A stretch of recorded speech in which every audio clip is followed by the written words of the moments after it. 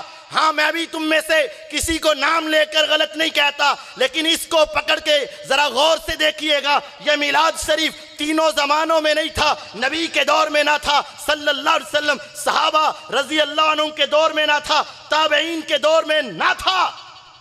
تو جنت میں جانے والے کی پہچان کیا تھی؟ جس پر آقا اور آقا کے صحابہ جو ہے وہی دین ہے، جو اس پہ چلے گا وہ سیدھا جائے گا، جو اس سے ہٹ جائے گا وہ راہ ہدایت سے ہٹ جائے گا۔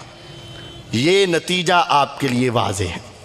اس سے آگے چلیے، جی اس میں حرج کیا ہے؟ یو یار آپ کو حضور علیہ السلام کے آنے کی خوشی نہیں ہے تو پھر منع کہتے ہیں، اس میں حرج کیا ہے؟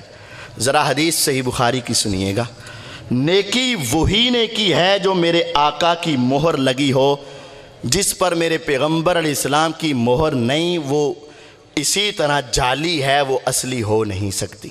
صحیح بخاری، میرے نبی علیہ السلام گھر سے نکلے، عید الاضحیٰ کا دن ہے، صبح کا وقت ہے، آپ جا رہے ہیں تو ایک گھر سے خون باہر نکلا، حضور علیہ السلام نے دیکھا، آپ بھی سمجھ گئے ہوں گے عید والے دن دروازے کے نیچے سے خون نکلے تو کیا سمجھے؟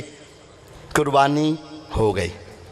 لیکن آپ بڑے تحمل والے اور عقل مندوں کے عقل مند، داناؤں کے دانا تھے، آپ نے فوراً دروازہ کھٹکا کے یہ نہیں کہا یہ کی کیا، نہیں، آپ سیدھے میدان عید میں گئے، عید نماز پڑھائی، خطبہ دیا، خطبے کے دوران فرمایا لوگو ہمارا طریقہ یہ ہے کہ ہم نماز پڑھتے ہیں، خطبہ دیتے ہیں، بعد میں جا کے قربانی کرتے ہیں، جس نے اس سے پہلے قربانی کر لی اس کی قربانی کوئی نہیں۔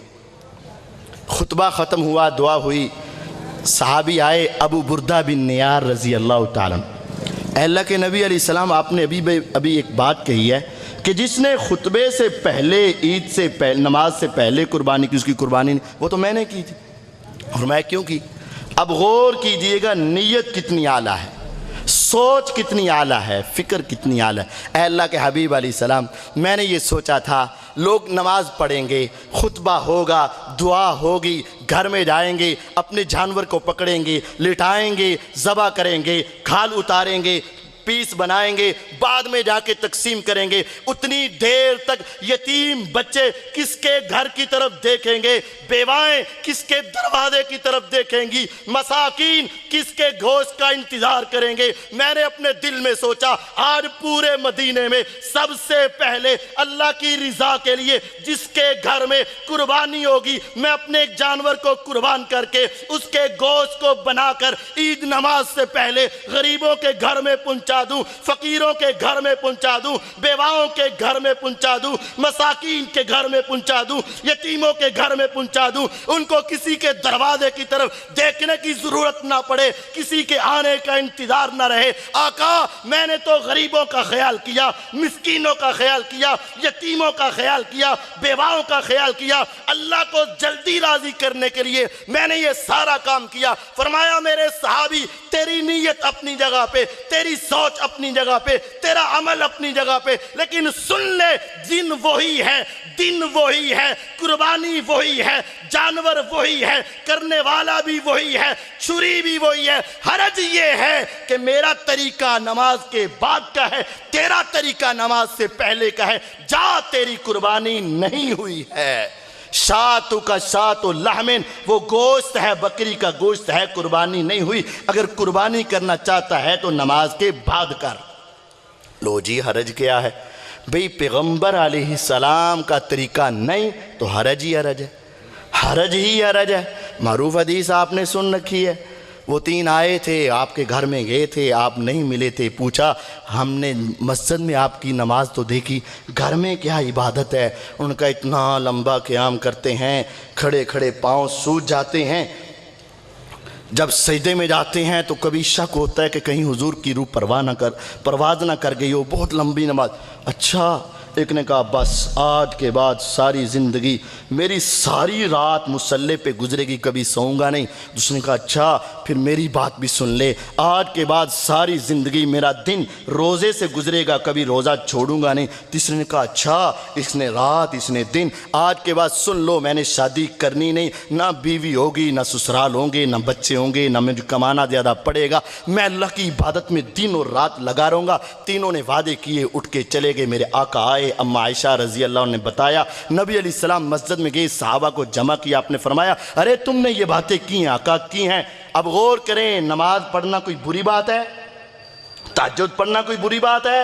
نہیں۔ روزہ رکھنا کوئی بری بات ہے؟ نہیں۔ کیا عبادت کرنا کوئی بری بات ہے؟ نہیں۔ لیکن آپ نے فرمایا میرے صحابہ سن لو، تم نے کہا تھا ساری زندگی رات کو سوؤں گا نہیں، جی کہا تھا۔ تو نے کہا تھا ساری زندگی روزہ چھوڑوں گا نہیں، جی کہا تھا۔ تم نے کہا تھا ساری زندگی شادی نہیں کروں گا، جی کہا تھا۔ کیوں کہا تھا؟ اللہ کو منانا ہے، اللہ کو راضی کرنا ہے، اللہ کی عبادت کرنی ہے، اللہ کے قریب ہونے کی کوشش کرنی۔ فرمایا سن لو، میں رات کو سوتا بھی ہوں، میں رات کو نماز بھی پڑھتا ہوں، میں روزہ رکھتا بھی ہوں، روزہ چھوڑتا بھی ہوں، میں نے شادی بھی کیا، عبادت بھی کرتا ہوں۔ اگر تم مجھ سے آگے بڑھ کے جنت کے دروازے پر جانا چاہو گے، یاد رکھنا مجھ سے پہلے تو جنت کے دروازے پر پہنچ کوئی نہیں سکتا۔ فمن راغب عن سنتی فلیس منی، یاد رکھنا نیکی وہی نیکی ہے جس پر میری مہر ہے۔ اگر مجھ سے آگے بڑھ کے اور نیکی کرنا چاہو گے، وہ نیکی نہیں، جس نے میری سنت سے اعراض کیا اس کا میں پیغمبر سے تعلق ہی کوئی نہیں، بس ختم۔ نماز پڑھنا چاہتے تھے لیکن اپنی مرضی سے، روزہ رکھنا چاہتے تھے لیکن اپنی مرضی سے، عبادت کرنا چاہتے تھے لیکن اپنی مرضی سے۔ فرمایا نہیں، فمن راغب عن سنتی فلیس منی، جس نے میری سنت سے منہ موڑا اس کا میرے ساتھ کوئی تعلق نہیں۔ کوئی سنت میں تھوڑا سا آگے بڑھے، تہجد میرے نبی کی سنت ہے لیکن وہ ذرا آگے بڑھنا چاہتے تھے، روزے رکھنا میرے نبی کی سنت ہے لیکن وہ ذرا آگے بڑھنا چاہتے تھے، عبادت کرنا میرے نبی کی سنت ہے لیکن وہ آگے بڑھنا چاہتے تھے۔ فرمایا میری سنت سے آگے بڑھو گے تو تعلق کوئی نہیں، اور جو سنت ہو ہی نہ اس کو اپنی طرف سے دین بنا دینے والے کا حشر روزے قیامت کیا ہوگا؟ کیا ہوگا؟ معروف ہے، پھر کیا ہوگا؟ صحابہ آئے، اے اللہ کے نبی علیہ السلام آج ہم سے آپ بڑا پیار کرتے ہیں، بڑی محبت کرتے ہیں، آپ ہمیں قریب کرتے ہیں، مسکرا کے ملتے ہیں، روز قیامت ہوگا، میدان محشر ہوگا، انبیاء اولیاء شہداء صلحاء اتقیاء ساری دنیا، آدم علیہ السلام سے لے کر آخری انسان تک ساری دنیا آ جائے گی، ارب ہا کھرب ہا انسانیت آ جائے گی۔ اتعارفونا، آپ ہمیں پہچانیں گے؟ فرمایا کیوں نہیں آقا پہچانیں گے۔ یہاں تو حج کے موقع پر 35 لاکھ کا مجمع ہو، انسان بچھڑ جائے تو انسان جلدی ملتا نہیں۔ یہ تو 30-35 لاکھ ہیں، اگر 30-35 کروڑ ہو جائیں تو عالم کیا ہوگا؟ 30-35 ارب ہو جائیں تو عالم کیا ہوگا؟ 30-35 کھرب ہو جائیں تو عالم کیا ہوگا؟ آقا روز قیامت آپ ہمیں پہچان لیں گے؟ فرمایا پہچانوں گا۔ آقا کیسے پہچانیں گے؟ فرمایا مجھے یہ بتاؤ، ایک آدمی کے گھوڑوں کا استبل ہو، 1000 اس کے اندر گھوڑے ہوں، ان کے سارے رنگ سیاہ ہو، ایک گھوڑا ایسا ہو جس کی پیشانی سفید ہو، اگلے پاؤں بھی سفید ہوں، پچھلے پاؤں بھی سفید ہوں، 1000 سیاہ گھوڑوں میں ایک سفید رنگ کا گھوڑا ہو، کیا یہ اس کو پہچانے گا کہ نہیں؟ ہاں اس کو تو دور سے پہچان لے گا۔ فرمایا میری امت یاد رکھنا، جب تم نماز کے لیے وضو کرتے ہو، پانی تیرے چہرے پہ لگتا ہے، تیرے ہاتھوں پہ لگتا ہے، تیرے پاؤں پہ لگتا ہے، روزے قیامت ساری امتیں سیاہ ہوں گی لیکن تیرے اس اعضاء کو وضو کے پانی کی وجہ سے چمکا دیا جائے گا تو میں تمہیں پہچان لوں گا۔ آپ پہچان لیں گے، ٹھیک ہے۔ پھر آپ نے فرمایا بات سنو میری، پہچان تو میں لوں گا، لکل نبی حوض، روز قیامت ہوگا، میدان محشر ہوگا، یوم تبدل الارض غیر الارض والسماوات، زمین بدل گئی، آسمان بدل گیا، کروڑوں میل کے فاصلے سے سورج کو کھینچ کر 1 میل کے اوپر لا کھڑا کیا جائے گا، جسم کو ڈھانپنے کے لیے لباس نہیں، سر کے اوپر کوئی سایہ نہیں، پاؤں میں جوتا نہیں، بغیر لباس کے بغیر جوتوں کے ساری انسانیت وہاں جمع ہوگی۔ اتنا ازدحام اور رش ہوگا کہ حبس کی وجہ سے لوگ بے ہوش ہو رہے ہوں گے اور ان کے پسینے ان کے اپنے جسم کے ارد گرد کھڑے ہو رہے ہوں گے، کسی کا پسینہ ٹخنے تک تک، کسی کا گھٹنے، کسی کا ناف، کسی کا سینے، کوئی پورا اپنے پسینے کے اندر ڈوبا ہوا ہوگا، لیکن میرے پاس ایک حوض ہوگا۔ حوض کوثر کیا ہے؟ آنیتھا کعدد نجوم السماء، اس کے پینے کے جو برتن اور گلاس ہیں، فرمایا جتنے آسمان کے ستارے ہیں اتنے وہ گلاس ہوں گے۔ آج ساری ٹیکنالوجی مل کے آسمان کے ستاروں کی تعداد نہیں بتا سکی، ساری دنیا مل جائے ان کی تعداد نہیں بتا سکتے، میرے آقا کے حوض کوثر کے برتنوں کی تعداد کوئی نہیں بتا سکتا۔ آج دنیا میں پانی ہے، اس کا کلر کیا ہے؟ شیشہ کلر ہے، رنگ اس کا اپنا کوئی نہیں، لیکن فرمایا روز قیامت ہوگا احلا من العسل وابید من اللبن فمن شرب شربا لم یظما ابدا۔ وہ دیکھنے میں آئے دودھ سے سفید ہوگا، پینے میں آئے شہد سے میٹھا ہوگا۔ آج ایک دن کا روزہ رکھنا ہو، گرمی کی شدت ہو، صبح 4-6 گلاس پانی کے پی کر بھی دوپہر اور سپہر کے وقت نڈھال ہو جاتے ہو، 50,000 سال کا دن ہوگا، سورج 1 میل کے فاصلے پر ہوگا۔ فرمایا سنو، جس نے میرے حوض کوثر سے ایک گھونٹ بھی پی لیا 50,000 سال میں کبھی اس کو پیاس نہیں لگے گی، نہیں لگے گی، نہیں لگے گی۔ اتنا پیارا پانی، ایک گھونٹ مل جائے تو تیری آخرت سنور جائے گی۔ آپ نے فرمایا میں وہاں کھڑا ہوں گا، میری امت آئے گی، میں ان کو پانی پلاؤں گا، میری امت آئے گی، میں ان کو پانی پلاؤں گا۔ ایک میری امت کے لوگ آئیں گے، چہرے چمک رہے، ہاتھ چمک رہے، پاؤں چمک رہے، میں سمجھ جاؤں گا یہ میری امت ہے، یہ میرے نمازی بندے ہیں۔ میں بڑی بے تابی سے، بڑی بے قراری سے، جیسے ایک ماں اپنے بچے کے لیے بے تاب ہوتی ہے، اس سے کئی گنا بڑھ کے میں اپنی امت کے انتظار میں کھڑا ہوں گا۔ جب وہ میرے قریب آ پہنچیں گے، بالکل قریب آئیں گے، فحیل بینہما بجدار، ہمارے ان کے درمیان اچانک دیوار آ جائے گی، میں بڑا بے قرار ہو کے کہوں گا اصحابی اصحابی امتی امتی اصحابی اصحابی۔ 3 حدیثیں ہیں، اے لوگو، اے اللہ، اے فرشتوں، یہ تو میرے ساتھی ہیں، یہ تو میرے ماننے والے ہیں، یہ تو میری امت ہیں، میں ان کو پہچان چکا ہوں، ان کے چہرے چمک رہے ہیں، ان کے ہاتھ چمک رہے ہیں، ان کے پاؤں چمک رہے ہیں، میں ان کو پہچان چکا ہوں، ذرا دیوار کو پیچھے ہٹا دو، میں ان کو ذرا تھوڑا سا پانی پلا دوں۔ آگے سے جواب کیا آئے گا؟ یا محمد صلی اللہ علیہ وسلم، آقا آپ سچ کہہ رہے ہیں، یہ آپ کی امت ہے، لیکن بات یہ ہے انک لا تدری ما احدثوا بعدک۔ حضور آپ جو پورا دین دے کر گئے تھے نا، جس پر آپ نے اللہ کو گواہ بنایا تھا نا، جو اللہ نے فرمایا تھا نا کہ ہاں الیوم اکملت لکم دینکم، ان کو اس پر تسلی نہ ہو سکی۔ اے حضور علیہ السلام، انہوں نے اس دین کے اندر اضافہ کیا۔ حضور جب سنیں گے آپ کے چہرے کے اثرات اور تیور بدل جائیں گے۔ جو چند لمحے پہلے، 2 منٹ پہلے ان کے لیے بے قرار تھے، صحیح بخاری کی حدیث ہے، صحیح مسلم میں تفصیل سے موجود ہے، آپ نے فرمایا پھر میں کہہ دوں گا سوکان سوکان سوکان لمن غیر بعدی، اللہ ان کو دور کر دے، تباہ کر دے، برباد کر دے، ان کو ہٹا دے۔ انہوں نے میرے دین کو بدل کے رکھ دیا، میں پیغمبر ان کی شکل بھی دیکھنا گوارا نہیں کروں گا، میں نہیں ان کو دیکھنا چاہتا۔ تو جو حوض کوثر پر نہ آئے تو کیا حضور پل صراط سے اس کو گزار دیں گے؟ کیا جنت کے دروازے پہ لے جا کے اس کو گزار دیں گے؟ جب اللہ کے سامنے وہ آئے گا تو حضور سفارش کر دیں گے؟ نہیں کریں گے۔ جس نے دین میں اضافہ کیا میرے نبی علیہ السلام اس پہ کبھی راضی نہیں ہوں گے۔ اب کہتے ہیں جی اس کے تو دلائل موجود ہیں، آئیے تھوڑی سی ان کی دلیلیں بھی سن۔ جی اس کے لیے تو دلائل موجود ہیں، بھئی کہاں دلائل ہیں؟ قرآن میں۔ اچھا، اب یہ اپنے مطلب کے لیے میرے دوست قرآن کو بھی ذرا بدلنا چاہتے ہیں۔ پہلی دلیل سن لیجئے، کہتے ہیں قرآن مجید میں وَأَمَّا بِنِعْمَةِ رَبِّكَ فَحَدِّثْ، اپنے رب کی نعمتیں بیان کرو، ان کا چرچا کرو۔ تو حضور علیہ السلام سب سے بڑی نعمت ہے، تو لہٰذا ہم 12 ربیع الاول کو اس نعمت کا چرچا کرتے ہیں۔ کیسی بات ہے، دیکھنے میں بات اچھی لگتی ہے نا، کہ قرآن کہتا ہے وَأَمَّا بِنِعْمَةِ رَبِّكَ فَحَدِّثْ، اپنے رب کی نعمتوں کا کیا کرو؟ چرچا، ذکر کرو۔ تو کہتے ہیں سب سے بڑی نعمت کون ہے؟ حضور علیہ السلام۔ تو ہم 12 ربیع الاول کو کیا کرتے ہیں؟ اس نعمت کا چرچا کرتے ہیں۔ ہم ان کو 2-3 طریقوں سے یہ بات سمجھاتے ہیں میرے پیارے بھائی، کوئی لڑائی نہیں، کوئی جھگڑا نہیں، اختلاف نہیں۔ سب سے پہلے یہ بتا یہ آیت نبی علیہ الصلاۃ والسلام پر اتری تھی، تو آپ کو اس آیت کی سمجھ آئی کہ نہیں آئی؟ اگر وہ کہ نہیں آئی تو ایمان گیا۔ جواب کیا بنے گا؟ آیت کی سمجھ آئی۔ پھر اگلا سوال یہ ہوگا میرے پیارے بھائی، یہ بھی بتا میرے نبی علیہ السلام نے قرآن کی اس آیت پہ عمل کیا کہ نہیں؟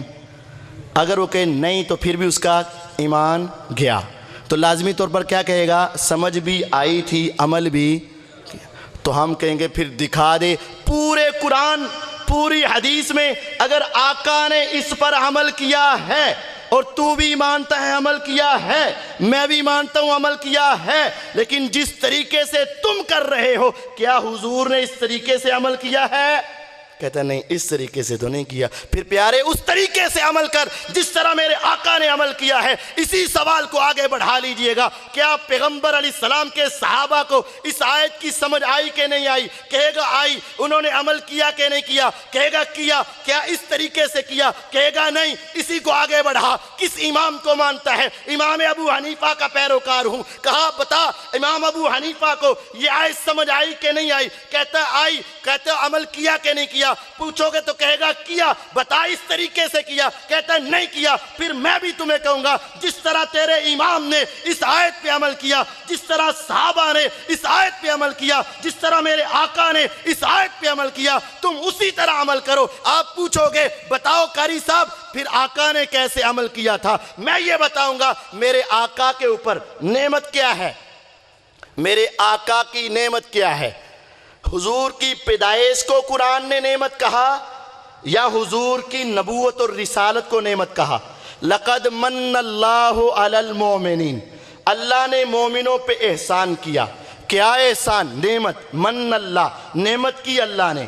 اذ بعث فیہم رسولا، اللہ نے ان کے اندر ایک رسول بھیجا، رسول بھیجنا، رسول کو نبوت دینا، رسول کو رسالت دینا، شریعت دینا، یہ اللہ کا احسان ہے۔ حضور نے اپنے اس احسان کا آگے چرچا کیا، لوگوں میں اللہ کا رسول ہوں، میری یہ شریعت ہے۔ حضور نے اس طرح اپنی نعمت کا چرچا کیا، صحابہ نے آپ کی اس نعمت کو اسی طرح دنیا تک پھیلایا ہے۔ آج اہل حدیث بھی یہاں بیٹھ کر بھی حضور کی اسی نعمت کا ذکر کر کے آپ تک پیغمبر کی سیرت اور سنت کو پہنچا کے اس آیت پہ عمل کر رہے ہیں۔ یہ عمل ہے وَأَمَّا بِنِعْمَةِ رَبِّكَ فَحَدِّثْ، جو اللہ نے آپ پہ نعمت کی ہے، رسالت کی، نبوت کی، شریعت کی، وحی کی، آپ وہ وحی آگے پہنچا دیں۔ حضور نے آگے پہنچائی، صحابہ نے آگے پہنچائی، اماموں نے آگے پہنچائی، آج ہم بھی اسی نعمت کو آپ کے سامنے پہنچا رہے ہیں۔ یہ شریعت ہے نہ کہ وہ شریعت ہے۔ کیسا دین لیے پھرتے ہو؟ آیت قرآن کی ہو اور حضور عمل نہ کرے، آیت قرآن کی ہو صحابہ عمل نہ کرے، آیت قرآن کی اور امام عمل نہ کرے، یہ کیسے ممکن ہے؟ تجھے غلطی لگ سکتی ہے، میرے پیغمبر اور صحابہ کو غلطی نہیں لگی ہے۔ اس سے آگے کہتے جی قرآن مجید میں ایک اور آیت بھی ہے، 11واں سپارہ سورۃ یونس ہے، قُلْ بِفَضْلِ اللَّهِ وَبِرَحْمَتِهِ فَبِذَلِكَ فَلْيَفْرَحُوا، اللہ کے فضل اور اس کی رحمت پر مومنوں کو خوشی منانی چاہیے۔ تو کہتے ہیں دیکھیں قرآن ہے نا، اللہ کے فضل اور اس کی رحمت پہ مومنوں کو خوشی منانی چاہیے، قرآن کہہ رہے ہیں۔ تو ہمارے لیے سب سے بڑا فضل اور رحمت حضور کا آنا ہے، اس وجہ سے ہم خوشی منا رہے ہیں۔ اچھا یہاں پھر وہی سارے سوال، یہ آیت کس پہ نازل ہوئی؟ حضور علیہ السلام پہ۔ عمل کیا کہ نہیں کیا؟ اس طرح کیا؟ نہیں۔ صحابہ، امام، سارے وہ سوال یہاں دہرا لو، میں اپنی بات مختصر کرنا چاہتا۔ اس سے آگے وہ شاعر نے سچ کہا تھا، خود بدلتے نہیں قرآن بدل دیتے ہیں، کتنے بے توفیق ہوئے یہ فقیہان حرم۔ یقین جانیے اس ترجمے میں میرے ان دوستوں نے قرآن کو ہی بدل دیا ہے۔ 11واں سپارہ سورۃ یونس پچھلی آیت کو پڑھیں تو اللہ تعالیٰ فرما رہے ہیں یا ایھا الناس قد جاءتکم موعظۃ من ربکم وشفاء لما فی الصدور وہدی ورحمۃ للمؤمنین۔ لوگوں یہ قرآن تمہارے پاس آیا ہے، یہ رب کی طرف سے نصیحت ہے، سینے کی بیماریوں کے لیے شفا، ہدایت اور رحمت ہے، اور یہ قرآن اللہ کے فضل اور اس کی رحمت کے ساتھ نازل ہوا ہے۔ اہل ایمان کو اس قرآن کے نزول پہ خوش ہونا چاہیے، یہ اصل مطلب ہے۔ پچھلی آیت کو ملاؤ، اہل ایمان کو قرآن کے نزول پہ کیا ہونا چاہیے؟ خوش ہونا۔ یہ لفظ آپ کو سمجھانا چاہتا ہوں. فَلْيَفْرَحُوا، خوش ہو جاؤ. کس پر؟ پہلا مسئلہ، خوش ہو جاؤ. کس پر؟ قرآن کے نزول پر. کیسے پتہ چلا؟ پچھلی آیت پڑھو. اب خوش ہونا اور خوشی منانا دو الگ باتیں ہیں. اس کو میں عقل سے بھی سمجھاؤں گا، قرآن سے بھی سمجھاؤں. ایک ہے خوش ہونا، ایک ہے خوشی منانا. کیا میرے کسی بھائی کو امام ابو حنیفہ رحمہ اللہ کی پیدائش پہ خوشی نہیں ہے؟ جو ابو حنیفہ رحمہ اللہ کی تقلید کرتے ہیں کیا اس کے اوپر خوش نہیں ہے؟ خوش ہیں، لیکن مناتے ہیں نہیں. اس کا مطلب ہونا الگ ہے، منانا الگ ہے. کیا آپ کو صحابہ کی پیدائش پہ خوشی ہے کہ نہیں؟ خوشی ہے، لیکن مناتے ہیں نہیں. خوش ہونا الگ ہے، منانا الگ ہے. ابو بکر رضی اللہ عنہ کی پیدائش کی خوشی ہے کہ نہیں؟ ہے، لیکن منائی جاتی ہے نہیں. عمر رضی اللہ عنہ کی پیدائش کی خوشی ہے کہ نہیں؟ ہے، لیکن منائی جاتی ہے نہیں. عثمان رضی اللہ عنہ کی پیدائش کی خوشی ہے کہ نہیں؟ ہے، لیکن منائی جاتی ہے نہیں. علی المرتضیٰ رضی اللہ عنہ، اما فاطمۃ الزہرا رضی اللہ عنہا، حسن و حسنین رضی اللہ عنہما، ان کی پیدائش پہ جو مسلمان خوش نہیں وہ اپنے ایمان کو ذرا جا کے چیک کرے. خوش تو ہیں لیکن منائی نہیں جاتی ہے. اس سے آگے بڑھو. تمام صحابہ کو تمام اہل بیت کو میرے حضور کی پیدائش کی خوشی تھی کہ نہیں تھی؟ تو مناتے تھے؟ نہیں. خوش ہونا اور ہے اور منانا اور ہے. ہم بھی حضور کی پیدائش پہ خوش ہیں، لیکن منانا اور ہے، خوش ہونا اور ہے. آپ کو قرآن سے دلیل دے دیتا ہوں کہ فارح یفرح، فلیفرحوا کا معنی منانا نہیں ہوتا، ہو اندر اندر دل میں خوش ہونا ہوتا ہے.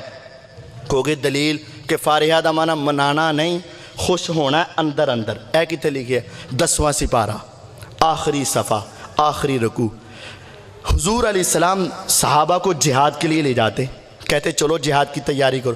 مسلمان تو بڑی خوشی سے کرتے، جائیں گے، کفار سے ٹکرائیں گے، اگر شہید ہو گئے تو جنت کے دروازے کھل جائیں گے، غازی بن کے آگے تو ہماری حاضری لگ جائے گی. اللہ کے لیے لڑے تھے. لیکن منافق، ان کو پتا تھا ادھر مر گئے تو سیدھے جہنم میں، بچ گئے تو پھر بھی چوٹ لگ جائے گی، ہمیں کون سا ثواب ملنا ہے. منافق جو تھے جہاد میں جانے سے پہلے آ کر بہانے لگاتے، بچہ بیمار ہے، بیوی بیمار ہے، حالات خراب ہے، یہ ہیں وہ ہیں. حضور علیہ السلام کہتے چل ٹھیک ہے، چلو رہنے دو، نہ جاؤ.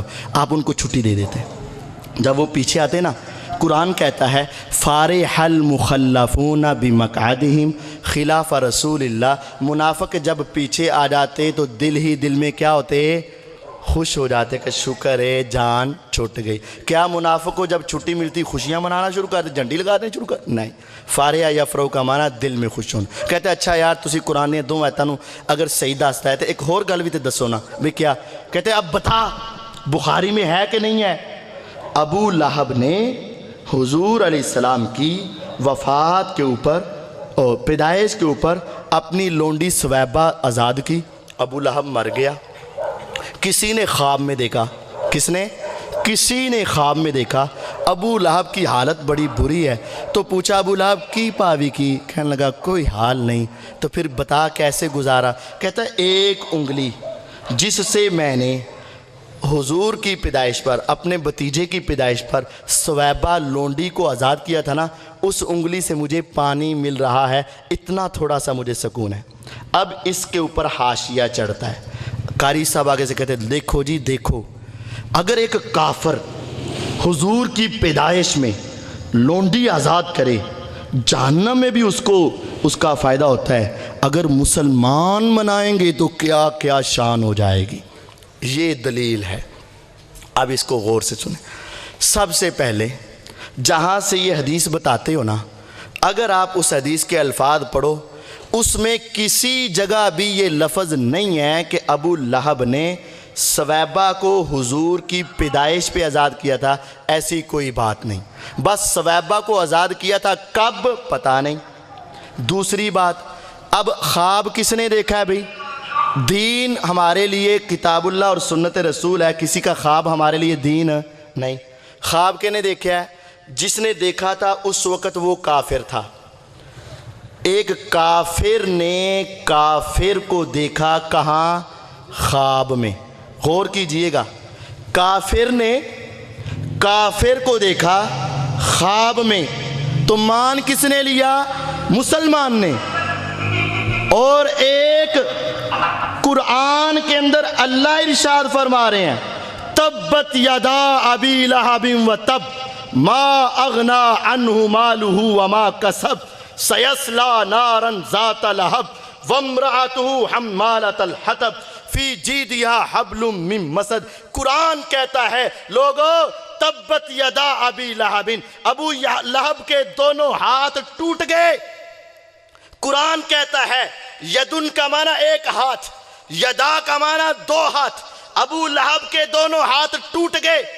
ایک کافر نے خواب میں دیکھا ابو لہب کو پانی آتا ہے، قرآن کہتا ہے ابو لہب کے دونوں ہاتھ ٹوٹ گئے۔ میرا سوال یہ ہے، قرآن کہتا ہے ابو لہب کے ہاتھ ٹوٹ گئے تو وہ انگلی کہاں ہے جس انگلی سے پانی آتا ہے؟ ہاتھ تو سارے ٹوٹ گئے، ہاتھ تو تباہ ہو گئے، ہاتھ تو برباد ہو گئے، اس کو پانی کیسے آ سکتا ہے؟ قرآن کہتا ہے ما اغنا عنہ مالہ وما کسب، اس کا مال اور اس کی کوئی نیکی اس کے کام نہیں آئی۔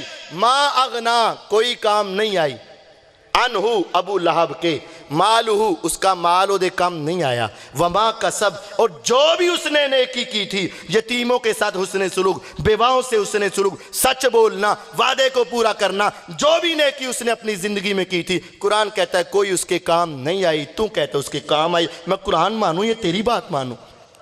اور اس سے آگے سنیے، پھر کہتے ہیں ہو جی اللہ تعالیٰ تے قادر ہے نا، اللہ تعالیٰ دے سکتا ہے۔ میں کہتا ہوں نہیں، اللہ تعالیٰ نے یہ کیا کہا؟ وَنَادَا أَصْحَابُ النَّارِ أَصْحَابَ الْجَنَّةِ، تیری گل صحیح نہیں۔ وَنَادَا أَصْحَابُ النَّارِ أَصْحَابَ الْجَنَّةِ، قرآن کہتا ہے 8واں سپارہ سورۃ الاعراف، جہنمی جنتیوں کو آواز دیں گے ان افیضوا علینا من الماء، یار ایک پانی کا قطرہ ہمیں دے دو، او مما رزقکم اللہ، یا روٹی کا ایک نوالا ایک برکی مجھے دے دو۔